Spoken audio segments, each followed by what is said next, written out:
नमस्कार दोस्तों, enlighten world research foundation के द राइट पीपल में एक बार फिर आपका स्वागत है। आज हमारे बीच जो शख्सियत हैं उनका नाम है दीपक शर्मा, जिनको हम शक्ति भाई के नाम से भी जानते हैं। अतुल्य लोकतंत्र नामक समाचार पत्र में मुख्य संपादक की भूमिका में हमारे दीपक शर्मा जी हैं। नमस्कार दीपक जी। नमस्कार दीपक जी, पिछले काफ़ी समय से आप पत्रकारिता के क्षेत्र में हैं। इस यात्रा के बारे में एक बार आप हमारे दर्शकों को बताएं कि आप कितने समय से इस विषय से जुड़े हैं। मुकेश जी, मैं पत्रकारिता में इनडायरेक्टली 21 साल से जुड़ा हूँ और डायरेक्टली 7 साल से जुड़ा हूँ। और पत्रकारिता का काफ़ी पुराना दौर देखा है इसी शहर का, जब बहुत चुनिंदा पत्रकार हुआ करते थे। और उस टाइम पे देखा है और आज देखा, आज काफ़ी जो मीडिया का दायरा तो बढ़ गया काफ़ी, लेकिन कहीं ना कहीं थोड़ा सा मैं कहूँगा कि गुणवत्ता में गिरावट आई है। अदरवाइज़ जो फील्ड बढ़ा है, टेक्निक बढ़ी है, बहुत चीज़ें बढ़ी हैं। पत्रकारिता के अलावा भी क्या कोई और क्षेत्र है जिससे आप जुड़े हुए हैं? हाँ, मेरा अपना निजी कारोबार है, बिजनेस में। समाज से जुड़े हुए कुछ क्षेत्र भी हैं? मैं सामाजिक सोशल फील्ड में 30 साल से हूँ। समाज सेवा के तौर पर कई संस्थाओं में प्रतिनिधि पदाधिकारी हूँ और पत्रकारिता में भी जो हमारी यूनियंस होती हैं उसमें भी नेशनल लेवल पे काम करता हूँ। दर्शकों को बता दें कि शक्ति भाई दीपक शर्मा जी हमारे समाज और पत्रकारिता के क्षेत्र से जुड़ी जितनी संस्थाएं हैं, समस्त संस्थाओं के साथ जुड़े हुए हैं और 20 और 30 वर्षों का बीते वर्षों के अनुभव के साथ ये उन क्षेत्रों में अपने योगदान के साथ अपनी क्षमताओं को अंजाम दे रहे हैं। शक्ति भाई, बड़ा अच्छा नाम है शक्ति भाई। ये शक्ति आपको दीपक शर्मा के उपनाम के तौर पर कब और कैसे दिया? रामा साहब, ये मैं जब कॉलेज टाइम में था, कॉलेज के समय से ही मेरे जो सहपाठी थे उन लोगों ने ये नाम मुझे दिया था। उस दौर से ये चल रहा है, मैं उस नाम को आगे चला रहा हूँ। उम्मीद करता हूँ इस नाम को शिखर पर पहुँचाऊँ। युवा होने के दौरान जब युवा सहपाठियों द्वारा इनका नाम दीपक शर्मा से शक्ति रखा गया, उस नाम को ये आजीवन अपने साथ लेकर चले और उस शक्ति का प्रदर्शन इनकी पत्रकारिता में और इनके बाकी समाज क्षेत्र से जुड़े संबंधित क्षेत्रों में आम देखने को मिलता है। शक्ति जी, दीपक को उजाले के परिप्रेक्ष्य में देखा जाता है। जब परिवार ने आपका नाम रखा और जब आप समाज में पत्रकारिता के क्षेत्र में आए, तो दीपक को कैसे आपने परिलक्षित करने का प्रयास किया? और शक्ति उसके साथ जुड़ा हुआ है, तो दीपक भी हो और शक्ति भी हो, तो दीपक की शक्ति तो बहुत बड़ी स्तर की चेतना का कहीं ना कहीं हमें एहसास दिलाती है। जी बिल्कुल, आपने सही कहा। मेरे पिताजी ने मेरा नाम रखा था और एक उम्मीद के साथ रखा था। मैं पहला बेटा था, पूरे खानदान का पहला बच्चा हूँ। तो मेरी कोशिश यही रही कि मैं इस नाम के साथ न्याय करने की कोशिश करूँ, जिसका मतलब मैं गलत वो ना करूँ, जस्टिफिकेशन करूँ, जिससे कि मेरे माता पिता के साथ साथ समाज को भी, मेरे दोस्तों को भी, मेरे गांव को भी और जहाँ भी मैं रहता हूँ उन सबको गर्व हो कि हाँ ठीक है, कुछ कर रहा है। आपको ये बताते चलें कि इनलाइटन वर्ल्ड रिसर्च फाउंडेशन की जब नींव रखी जा रही थी, तो उससे तकरीबन 6 महीने पहले, तकरीबन साल भर पहले, शक्ति भाई ने एक दिन व्यक्तिगत तौर पर चर्चा के दौरान मुझसे ये कहा था कि आगे बढ़ो, बहुत बड़ा समुद्र पार करना है इस जीवन का और एक अथाह संभावनाओं और समस्या और समाधान से संबंधित जुड़ा एक विषय है जो आपके इंतजार कर रहा है, जिसको इनलाइटन वर्ल्ड रिसर्च फाउंडेशन के रूप में आज आप देख रहे हैं। इसके पीछे शक्ति भाई की प्रेरणा और इनकी शुभकामनाएं विशेष तौर पर रही हैं। मैं इनको इस बात के लिए साधुवाद देता हूँ। शक्ति भाई, इनलाइटन वर्ल्ड रिसर्च फाउंडेशन, जैसा कि आपसे पहले भी चर्चा होती रही है, चेतना, इनलाइटमेंट और पर्यावरण के विषय पर यानी इन्वायरमेंट के विषय पर काम करता है। पशु पक्षी, जीव जंतु, तमाम प्रकृति से जुड़े आयाम और मानव चेतना जो औरों से लक्ष्य राशि से उसको हटके डिफरेंशिएट करती है, उसके ऊपर विशेष तौर पर कार्य किया जाता है इनलाइटन वर्ल्ड रिसर्च फाउंडेशन की रिसर्च के द्वारा, जिसमें enlighten teacher, enlighten student, enlighten personality, ये इनलाइटमेंट के विषय है कुछ। और मंकी प्लैनेट, श्वान सेवा, परिंदे, ये जो प्रोजेक्ट्स हैं, ये प्रकृति के आयामों के विषय में। पर्यावरण से संबंधित है तो वृक्षारोपण को लेकर त्रिवेणी, पर्यावरण, माँ तुलसी, इस तरह के और तमाम प्रोजेक्ट हैं। अगर मैं आपसे पर्यावरण के विषय में बात करूँ तो आप क्या इस बात से सहमत है कि आज का जो पर्यावरण है वो कहीं ना कहीं हमें ये सोचने के लिए बाध्य कर रहा है कि वो हमें उसके प्रति सचेत होकर आज कार्य करने की सख्त जरूरत है, कहीं ऐसा ना हो कि समय लेट हो जाए और हम कोई ऐसी चीज़ खो दें जिसका हमें उम्मीद ही ना हो। नो डाउट पर्यावरण अपने आप में बहुत बड़ा संजीदा विषय है और पर्यावरण पे हम जो काम कर रहे हैं या जो भी काम करते हुए आपको दिखाई दे रहे हैं हमारे देश में या दुनिया में, मैं कहूँगा कि ये एक भारी काम है। ये बड़ा दायित्व है।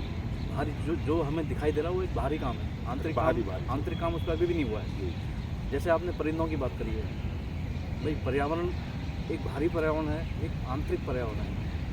आंतरिक पर्यावरण कैसा होता है, हम अगर पर्यावरण के खिलाफ काम कर रहे हैं, आज जो हम विकास जो सोकॉल्ड विकास की दौड़ में मानव चल रहा है और कई वर्षों से चल रहा है और पिछले कुछ वर्षों से बहुत ज़्यादा तेज़ी इसमें आई है, उसके चलते जो है हमारे देश के कई भाग हैं जिनका प्रभाव, जिनके पर्यावरण का डायरेक्ट प्रभाव शहरी क्षेत्र पे भी पड़ता है और उसी दौर से हम गुजर रहे हैं इस टाइम पे। मैं ये कहूँगा कि हमारा जो जिस शहर में हम रह रहे हैं, जैसे फरीदाबाद में कहने को हमारा स्मार्ट सिटी भी है, लेकिन ये डार्क जोन में बहुत जल्दी आ रहा है। ये डार्क जोन में आने के बाद यहाँ पानी की इतनी किल्लत होगी और आने वाला इसीलिए बोला जाता है कि जो युद्ध है वो पानी के लिए होगा। जल सबसे बड़ी चीज़ है और जल की दिक्कत क्यों आई है वो हम सब जानते हैं कि वो उसमें सबका सामूहिक जिम्मेवारी है, जिसकी वजह से ये आज स्थिति आई है। उस पर काम करने की बहुत ज़रूरत है। आप उस क्षेत्र में काम कर रहे हैं, बहुत खुशी की बात है। हम सबकी जिम्मेवारी है, हम बच नहीं सकते हैं। जैसा कि शक्ति भाई ने हमें बताया कि पर्यावरण में जल संरक्षण को विशेष तौर पर देखना और समझने की ज़रूरत है। आज पर्यावरण के क्षेत्र में बहुत सारे संस्थाएं, संगठन काम करते हैं, उनको लैटन वर्ल्ड रिसर्च फाउंडेशन का साधुवाद है। उनके साथ साथ जो लोग दीपक शर्मा जी, शक्ति जी जैसे विद्वान के तौर पर समाज में अपनी प्रेरणा देने का प्रयास कर रहे हैं, उन लोगों का ये कहना है कि पर्यावरण तो है ही है, आने वाला जो युद्ध है, विश्व युद्ध जिसको बोलते हैं, या जो आने वाला किसी प्रकार का कोई भी युद्ध होना हो, उसके पीछे जल को विशेष तौर पर महत्व दिया गया है कि पानी को लेकर उसका युद्ध होने का जो आज समय कहीं ना कहीं निकट आता जा रहा है, इसको आज ही रोकने की ज़रूरत है, इस पर विशेष बात करने की ज़रूरत है, इस पर चर्चा करने की ज़रूरत है। जल संरक्षण को लेकर आपको क्या लगता है कि किन किन चीज़ों को अपने जीवन में अपनाना चाहिए? जल संरक्षण में जैसा कि हमें पता है, अभी हम उस स्थिति में आ चुके हैं कि हमें अगर कहीं 9 बजे जाना है तो 8 बज चुके हैं, हम लेट हो चुके हैं ऑलरेडी। तो इतना ही हमारे पास टाइम है, जितनी जल्दी हम काम करेंगे और सामूहिक रूप से उसमें सबसे पहली बात है कि ईगो बिल्कुल नहीं होनी चाहिए, क्योंकि जो ये पर्यावरण का काम है ये सामूहिक काम है, सबका काम है। ये कोई मेरा अपना या आपका अपना नहीं है। अगर आप कर रहे हैं तो ये आप मानवता के लिए काम कर रहे हैं और आपका नाम के पीछे तो वैसे भी नाम मानव है, तो वो उससे भाव पता चलता है इंसान में कि भाव क्या है। तो पर्यावरण के लिए अभी भी बहुत कुछ है। एक छोटा सा एग्जांपल मैं आपको ये बता दूं, हमारे शहरी क्षेत्र में हम आरओ का इस्तेमाल करते हैं, एक गिलास पानी के लिए एक बाल्टी खराब करते हैं। ये जिम्मेवारी किसकी है? सरकार की जिम्मेवारी, नगर निगम की जिम्मेवारी कि वो साफ़ पानी, बढ़िया पानी, गुणवत्ता का पानी नागरिकों को मुहैया करवाए। तो आरओ से छुटकारा मिले। 20,000 रुपये पर साल का इसका खर्चा है, वो खर्चा पब्लिक भी झेल रही है और पर्यावरण भी खराब कर रहे हैं। पानी की किल्लत हो रही है बड़े तौर, और भी कई सारे हैं विषय जिनमें हमारे पानी की वेस्टेज हो रही है, उस पर ध्यान दिया जाना जरूरी है, चाहे वो खुद के जिम्मेवारी के तौर पे, चाहे वो सरकार के बलपूर्वक हो। मैं तो ये कहता हूँ कि स्थिति इतनी विकराल आ चुकी है। दीपक जी ने बड़ी अच्छी बात बताई कि अब जब एक्वागार्ड जैसी मशीनें, या कोई भी नाम नहीं ले रहे हम किसी का, वो मशीन तंत्र है या मशीनी सिस्टम है, यानी एक आविष्कार है जिसको हम प्यूरिफिकेशन के लिए यूज़ करते हैं, जिसमें पानी के जल स्तर को, उसकी गुणवत्ता को मापने के, ध्यान में रखने के मद्देनज़र उसको यूज़ या प्रयोग में लाया जाता है। जब ऐसी मशीनों की हम योग्यता को यूज़ करते हैं या बढ़ाते हैं तो उसमें निश्चित तौर पर पानी की व्यर्थता बढ़ जाती है। और ऐसे में ये दीपक जी का मानना है कि अगर सरकार, ये शासन प्रशासन से संबंधित जो भी वर्ग है, अगर वो इस पर संजीदगी होकर कार्य करे तो इस प्रकार की समस्याओं का समाधान किया जा सकता है, जिसमें आप वाटर ट्रीटमेंट प्लांट की बात कर रहे हैं या साफ स्वच्छ पानी को दूसरे विकल्पों के तरीके से प्रयोग में लाने की बात कर रहे हैं। जब शासन पानी की व्यवस्था करता है, स्वच्छ पानी की, उसकी कॉस्ट कम, जब बड़े लेवल लागत पे कम काम हो करते हैं जाती तो लागत बहुत कम हो जाती है। लागत और कम। हमारे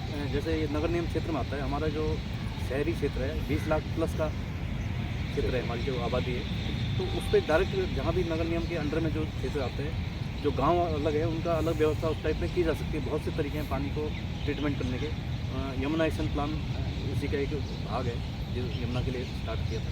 तो वाटर ट्रीटमेंट प्लान का उसी के कार्रवाई के तहत अब आज बड़कल में जो यहाँ बड़कल क्षेत्र भी सूख चुका है, झील हुआ करती थी, तो उसी टाइप का उसमें माइक्रो और मैक्रो लेवल की सफाई होती है। जो आम आदमी को पीने का पानी उसको माइक्रो लेवल पे कर सकता है नगर निगम, बहुत बजट होता है शहर का, तो वो कोई मुश्किल का सबसे पहला काम यही है मेरे हिसाब से। दीपक जी ने बड़ी अच्छी एक समस्या का समाधान कह सकते हैं हम इसको, कि इनका ये मानना है कि भाई अगर आप पानी को बचाना चाहते हैं, जल का संरक्षण करना चाहते हैं, तो बल्क में मीन्स बड़ी मात्रा में आप जल की जो उपयोगिता है उसको सही तरीके से उपयोग में लाएं। अब उसके लिए जिला प्रशासन शासन से ये आह्वान करते हैं, अपील करते हैं। इनका ये मानना है कि अगर वो इनकी व्यवस्था कर दें तो ये जो मशीनरी जो सिस्टम आपके घरों में लगा हुआ है उससे निकलने वाला पानी और उससे निकलने वाली जो पानी की वेस्टेज है उसको रोका जा सकता है। एक चीज़ और है, ये तो पानी की एक वेस्टेज का एक कारण एग्जांपल है ही है। एक पुराने समय में जब हम खेती बाड़ी करते थे या जब हम गांव में रहते थे, ये तो शहरीकरण है क्या, तो गांव में आज भी रहते हैं कुछ लोग, अगर हालांकि थोड़ा सा उसमें अभी सरकार की तरफ से ज़्यादा काम किया जा रहा है पक्ष में, और वो उतना उस लेवल पर काम करते हैं कि नहीं करते, वो अलग बात है। वहाँ पर पुराने समय ना एक बड़ा अजीब सा उदाहरण देना चाहूँगा, लेकिन वो बहुत सच है, इसको अगर कोई अन्यथा ना ले और उसको समझने की कोशिश करे। तो जब हम बाहर जंगलों में, जंगलात में जब शौच के लिए जाते थे, तो उस समय एक अजीब तरीके का एक प्राकृतिक तौर पर कीड़ा होता था। तो जब हम वापस लौटते थे अगले दिन उस जगह पर अमनूमन, तो वो उसको खाद में तब्दील कर दिया जाता था। क्योंकि आप जल की बात कर रहे हैं, तो आज जब हम सुबह शौच करने जाते हैं तो तकरीबन जो फ्लश किया जाता है पानी, तो उसमें भी तकरीबन ज़्यादा नहीं तो 2, 3, 4, 5, 10 बाल्टी उसमें भी वेस्ट होता है। क्या आप इस बात से सहमत हैं? हाँ बिल्कुल, इसी स्तर पे हमारी जो पानी की जो वेस्टेज है, जो वो बढ़ पानी रही का है। बहुत ज़बरदस्त लेवल पे वेस्टेज बढ़ रही है। गाड़ियों की सफाई है, हर घर में 2-2, 3-3 गाड़ियाँ हैं, बहुत मिसमैनेजमेंट है पानी पे। इसको अगर रिसर्च पे अगर आया जाए तो इस समस्या का समाधान बहुत आसानी से हो सकता है, कोई मुश्किल नहीं, इससे पानी बचाया जा आपके जानकारी और जहन के लिए एक चीज़ बता देना चाहता हूँ कि जनित बीमारियों का दिन पर दिन खतरा बढ़ता जा रहा है। सकता है। बिल्कुल, आज की डेट में ज़्यादातर जो बीमारियां हैं जल जनित हैं, जो जल से पैदा होती है या जल से उत्पन्न होती है, जो हम खाना खाते हैं, पीते हैं, जो भी है। जहाँ आपके घर हैं उन्हीं घरों में आपके शौचालय हैं, और शौचालयों के साथ आपके घर परिवार में रसोई है, आप वहीं पर खाते हैं, वहीं बनाते हैं, और कहीं ना कहीं वहीं शौच जाते हैं। हालांकि सरकार इसकी पक्षधर नहीं है, उनका ऐसा मानना है कि शौच बाहर नहीं जाना चाहिए, वो भी कहीं ना कहीं हद तक ठीक है। उनकी कोई व्यवस्था नहीं हो पा रही है आबादी के चलते, वो अलग बात है। लेकिन फिर भी क्या कोई ऐसा और तरीका नहीं है कि इसकी कोई विकल्प के तौर पर इसको जो हम वेस्ट करते हैं जो पानी में, जैसे कपड़ा धोते हैं हम, या और तमाम तरह के जो मिसयूज़ रह जाता है, मतलब पानी का जो यूज़ हो जाता है, आते हैं वो भी। नहाते हैं, ये तमाम तरह की जो चीज़ें होती हैं, इसका भी कहीं यूज़ किया जा सकता है दोबारा से। मैं पर्यावरण में भी काम कर रहा हूँ, तो अच्छा। एक बार जल पुरुष राजेंद्र सिंह जी हैं, डॉक्टर राजेंद्र सिंह, राजस्थान से। राजस्थान से हैं। उन्होंने राजस्थान में और कई जगह पानी पे काम किया है। हमारे शहर में डॉक्टर राजेंद्र सिंह हैं, राजेंद्र चौधरी हैं, वो जल पे काम कर रहे हैं अच्छे लेवल पे। आज भी हमारी मीटिंग है, तो जो जल पुरुष राजेंद्र सिंह हैं, वो पानी, उन्होंने बताया था एक मीटिंग में कि पानी जो वो नहाते हैं उसको भी टब में इकट्ठा करते हैं, उसको यूज़ करते हैं। जहाँ वेस्टेज में डालना चाहिए, आपको आंगन की में सफाई करनी है, और ऐसे यूज़ हो जाता है। बचाने के बहुत तरीके हैं। हमारे एक काउंसिल बनी है उसके लिए, जिसमें वाटर रिसर्च और पर्यावरण 2 पे काम होगा। हम जो है ट्रेनिंग भी देंगे, तो वो ट्रेनिंग इसी लेवल पे होगी, जिला लेवल पे, तहसील लेवल पे कार्यकर्ता तैयार किए जाएंगे, जो कि यही चीज़ें बताएंगे जो आप मुझसे पूछ रहे हैं। देखिए, अभी बात करते हुए एक जहन में एक बात आई है, जब हम शौच से निवृत्त होते हैं, जब हम नहाते हैं या जब हम कपड़े धोते हैं, तो जहाँ आप साफ पानी का टैंक बनाते हैं, तो क्यों नहीं ऐसा कोई दूसरा टैंक साथ में बना दिया जाए, जिसमें वो पानी इकट्ठा हो जाए, और उस पानी के अंदर मोटर लगकर वापस आपके उस फ्लश वाले सिस्टम में अगर कहीं कनेक्ट हो जाए, तो मैं समझता हूँ वो पानी काफ़ी हद तक यूज़ में लाया जा सकता है। बहुत कुछ और भी इसमें तरीके हैं, इस पर काम चल रहा है। वाटर हार्वेस्टिंग को लेकर भी काम हो रहा है, बट वो उतनी समुचित व्यवस्था कर पाएगा कि नहीं पाएगा, अपना अपने प्रश्न है। खैर, ये पोखर जैसे पोखर होते थे हमारे जो गांव देहात में, हमने देखा होगा बचपन में। हरियाणा सरकार मतलब मध्य प्रदेश सरकार ने और हरियाणा सरकार ने जो हमारी जहाँ भी पोखर थे या जो विलुप्त हो गए थे, उन पोखरों को चिन्हित कर लिया है। हाँ जी, उस पर काम हो रहा है। बहुत हमारे जल्दी उस पे काम इंटरव्यू हो रहा है। में मीडिया संबंधी जो मीडिया कोऑर्डिनेटर हैं, उन्होंने इस बात को माना है और उन्होंने बताया है। इस पर बहुत जल्दी कार्रवाई हो जाएगी। अच्छा, अब ये तो रही पर्यावरण की दृष्टिगत जल के संरक्षण संबंधी। आपका रुचिकर विषय पर्यावरण में क्या जल है, या और कोई विषय है जिस पर आप काम करना चाहते हैं, क्या करते हैं? मैं पर्यावरण में कई तरह से जो सफाई भी पर्यावरण है। मैं एक शरद फाउंडेशन NGO से जुड़ा हूँ, तो उसमें भी पर्यावरण के लिए हम काम करते हैं। उसमें हमने सफाई अभियान कई लेवल के चलाए हुए हैं। हॉस्पिटलों की सफाई, आज जो प्राइवेट हॉस्पिटल में जाते हैं तो वहाँ गंदगी होती है, तो हम सरकारी हॉस्पिटल में हमने कुछ सफाई का काम स्टार्ट किया था, यहाँ के शहर के सिविल हॉस्पिटल में। उसके अलावा अब उसमें हमने एजेंडे तय करते हैं कि सरकारी हॉस्पिटलों की सफाई करें ताकि लोग वहाँ जाएँ, गंदगी ना मिले। ये पर्यावरण के अलावा एक विषय हमारा इलाइटमेंट रिसर्च फाउंडेशन का चेतना इलाइटमेंट भी है। इलाइटमेंट को लेकर आपका क्या मानना है, क्या कहते हैं इलाइटमेंट, क्या होता है? तो चेतना क्या होती है? चैतन्य संसार तो खैर उसका तो विचित्र ही बात है, उसका तो परिकल्पना अलग ही है। और हम शून्य में जाएंगे तो हम कहाँ जाएंगे, ये सोचने की बात है। हमने भौतिक तरक्की बहुत ज़बरदस्त करी है, नो डाउट।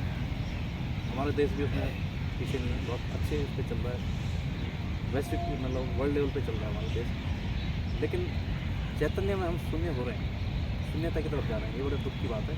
और चैतन्यता पे हमारी चेतना का स्तर कम हो रहा है, उस पर सोचने वाले लोग बहुत कम रह गए हैं। आई थिंक उनमें से बहुत कम लोगों में से, अगर आप आज इस विषय को लेकर आए, मैं इतने सालों से पत्रकारिता में हूँ, इन चीज़ों पे किसी ने बात आज तक नहीं करी। अगर इस चीज़ पे कोई बात कर रहा तो वो गंभीर विषय है, बहुत ज़बरदस्त गंभीर है। अगर हमारा नैतिक मूल्य चैतन्य शून्य हो जाएगा तो हम जाएंगे कहाँ, हमारा मानवता कहाँ जाएगी, खत्म, खतरे में पड़ जाएगी। करेंगे क्या इन चीज़ों का? तो ये तो बहुत बड़ा सब्जेक्ट है, इस पर आप काम कर रहे हैं। आप एक प्रकार से इंसान को इंसान बना रहे हैं, ये वो सब प्रयास बहुत बड़ा प्रयास है। और दीपक जी ने अभी चेतना के विषय में ये बोला कि बहुत सालों के बाद हमारे माध्यम से उन्होंने इस विषय को देखा, सुना और जाना। हालांकि इनका व्यक्तिगत अध्ययन और चिंतन मनन रहा है कि भाई चेतना के विषय पर भी काम किया जाना जरूरी है। अब चेतना, पर्यावरण, दो विषय ऐसे हैं जो यूनिवर्सल हैं, उसमें कोई धर्म, कोई जात, कोई बिरादरी नहीं है। वो किसी भी वर्ग विशेष के साथ जुड़ा हुआ अगर कहा जाए तो अतिशोक्ति नहीं होगी। किसी वर्ग, किसी धर्म, किसी जात की बात करें तो सभी के लिए वो ज़रूरी है, क्योंकि पर्यावरण तो सभी को चाहिए और चेतना सभी को चाहिए। अगर वो व्यक्ति चेतन नहीं है तो कहीं ना कहीं वो पशु पक्षी या जीव जंतु या लक्ष्य राशि से संबंधित है, ऐसा माना जाता है। फर्क क्या है? देखो, ये मीडिया जगत से जो जुड़े लोग हैं विशेषकर, वो क्या इस विषय पर, क्योंकि आप 25 से 20 सालों से बीते पत्रकारिता के क्षेत्र में हैं, तो क्या आप मानते हैं कि वो लोग इस क्षेत्र में काम कर रहे हैं? हालांकि इसको बीट सिस्टम भी होता है, वो लोग बीट सिस्टम होता है, लेकिन दुर्भाग्य से मैं ये कहना चाहूँगा कि ऐसी कोई बीट्स हमारे इसमें नहीं है। सब कॉमर्शियल सिस्टम में बना हुआ है। मोटे तौर पे तो राजनीति, अपराध, शिक्षा, स्वास्थ्य, ये जो एक कॉमन से सब्जेक्ट है, उन्हीं पे काम होता है। ये बहुत अलग चीज़ है। पर्यावरण को लेकर बीट है, पर्यावरण पे कुछ जगहों पर है, थोड़ा बहुत है, कुछ है। इतना संजीदगी से काम नहीं हो रहा अभी, इस पर करना पड़ेगा जब आप फैलाओगे। मीडिया के लेकर आपका क्या आह्वान है? आप क्या कहते हो, अगर पर्यावरण और चेतना के विषय पर अगर मीडिया को अगर आपको मैसेज देना चाहिए तो वो क्या है? आप मैं तो इसमें यही कहूँगा कि देखो, चेतना उसी इंसान की होती है जिसके अंदर मानवता होती है, मानवता का भाव जिसमें होता है, जिसके अंदर संजीदगी होती है, जिसके अंदर भावुकता होती है, वही इस संसार में जाएगा ना। इस संसार में हर आदमी नहीं जा सकता है। अब कोई व्यापारी है, टिपिकल व्यापारी है, कोई अपराधी है, कोई टिपिकल पॉलिटिशियन है, तो उनको ये चीज़ें समझ ही नहीं आएगी। ये संजीदगी वाले ही लोग इसको सीखेंगे हर क्षेत्र में, पत्रकारिता में भी। हालांकि ऐसा सुना जाता है चेतना का जो विषय है वो 10 सेगमेंट का है, तन मन धन आत्मा, गुण ज्ञान विवेक बल बुद्धि चेतना। तो धन के क्षेत्र में भी चेतना चाहिए। पुराने समय के हम ये कह सकते हैं कि पुराने समय के जो लोग उद्योगपति थे वो बहुत धर्म करते थे, आज भी करते हैं आज भी करते हैं, उद्योग जगत से आज भी है। बेसिकली शक्ति जी का ये मानना है, ये कहना है कि चाहे राजनीति हो, चाहे वो उद्योग हो, चाहे व्यापार जगत हो, चाहे वो शिक्षा हो, कोई भी, या वो पत्रकारिता हो, उसमें जो संजीदगी वाले जो व्यक्तित्व हैं वो कम रह गए, तो उनकी तादाद बढ़ाने की ज़रूरत है। अगर वो लोग थोड़ी सी संजीदगी के साथ, थोड़ी संवेदनशीलता के साथ, थोड़ी चेतना के साथ पर्यावरण के प्रति, खासकर पंच तत्वों के प्रति, माँ प्रकृति के प्रति थोड़ा सा अगर वो एहसास करके चले, तो उनका काम, क्रोध, लोभ, मोह, माया तो खैर कम होगा ही होगा उस पर, साथ ही साथ उनका प्रभाव भी निश्चित तौर पर उनके और उनके परिवार के स्वास्थ्य और उनके निजी जीवन पर देखने को साफ मिलेगा, निसंदेह। और इसमें किसी व्यक्ति या किसी वर्ग को दोषारोपण करने की हमारी ना मंशा है, ना हमारे जो हमारे बीच विद्वान आते हैं उनकी है। वो सिर्फ आह्वान करना चाहते हैं, उनको चेतन करना चाहते हैं, उनको जागृत करना चाहते हैं, उनको संजीदगी देना दिलाना चाहते हैं अपने मंचों से, अपने माध्यमों से, कि किसी रूप में, किसी तरीके से वो आप तक बात पहुंच जाए, और आप इस बात को एहसास कर लें, चाहे आप किसी वर्ग से जुड़े क्यों ना हो। आज इस इनलाइटन वर्ल्ड रिसर्च फाउंडेशन के द राइट पीपल के माध्यम से आप अपना कोई निजी मैसेज देना चाहें पर्यावरण चेतना के विषय में, या कोई और ऐसा मैसेज जिस पर आप विशेष तौर पर काम कर रहे हैं उसके विषय में? मैं तो सभी प्रबुद्धजनों से भी और आम जनों से भी ये आह्वान करना चाहता हूँ, ये निवेदन करना चाहता हूँ कि जिस विषय पे आप काम कर रहे हैं, आप इस विषय को फैला रहे हैं, जनता के सामने ला रहे हैं, और मुझे उम्मीद है बहुत जल्दी ये जन जन में ये चीज़ फैलेगी। इस टाइप से आप श्रृंखला आपने बनाई हुई है, उस श्रृंखला के माध्यम से आप शिक्षा संस्थानों में भी जाएंगे। हमारा जो असली जो बेस है वो स्कूल से है मेरे हिसाब से। स्कूल से नागरिक तैयार होते हैं, बच्चा होता है, फिर थोड़ा बड़ा होता है, फिर कॉलेज में जाता है। नागरिक की प्रोडक्शन तो वहाँ से हो रही है, वो यहाँ आम समाज की परिकल्पना वहीं से शुरू होती है। वो एक प्रकार से आप उनमें संस्कार डालेंगे, आप तो संस्कार की पाठशाला भी चलाते हैं, ठीक है, तो उस माध्यम से आप बहुत कुछ वहीं से कर सकते हैं, उसको आप पहले वो करें। और मैं समझता हूँ कि ये बहुत धीरे धीरे हमारा जो भी सहयोग होगा मीडिया का, मैं आपके साथ हमेशा उपलब्ध रहूँगा। दीपक जी ने अपना आह्वान किया आप लोगों से, प्रबुद्धजनों से, और उन्होंने ये छोटा सा उम्मीद जताई है कि जो शिक्षा जगत है, शिक्षा संबंधी जो वर्ग है, वो इस विषय पर विशेष तौर पर कार्य करे, संजीदगी के साथ कार्य करे, क्योंकि सभ्य समाज की परिकल्पना में उन बच्चों को तैयार करने में उनकी भूमिका विशेष तौर पर होती है, जिन्होंने भविष्य में बड़ा बनकर, उम्र के अनुसार आगे बढ़कर, शिक्षा प्राप्त कर विभिन्न क्षेत्रों में सभ्य नागरिक बनना है, बिजनेसमैन बनना है, पॉलिटिशियन बनना है, या कुछ भी जिस भी विषय में उनकी रुचि है वो बनना है। मैं आज इस साक्षात्कार को यहीं विराम देता हूँ, इन्हीं शुभकामनाओं के साथ कि शक्ति जी का जो आह्वान है और जो सहयोग और जो हमें प्रेरणा उन्होंने कभी समय रहते दी थी, उसका हमेशा हमें इसी प्रकार सहयोग मिलता रहे। मैं दीपक जी का यहाँ पहुँच कर विशेष तौर पर धन्यवाद करता हूँ कि इनलाइटन वर्ल्ड रिसर्च फाउंडेशन में आपका सदैव स्वागत है कि आप किसी भी विषय के साथ जुड़ना चाहें तो आप किसी भी विषय को आप नेतृत्व दे सकते हैं। बिल्कुल अवश्य। मैं आपको इस शुभकामनाओं के साथ साधुवाद देता हूँ कि आपका जो विद्वत्ता जो भगवान माँ सरस्वती ने आपको दी है, वो आप अनुकंपा बनाए रखे, और हमेशा आप पर्यावरण चेतना के विषय पर हमेशा यूँ ही लोगों को प्रेरणा देते रहें।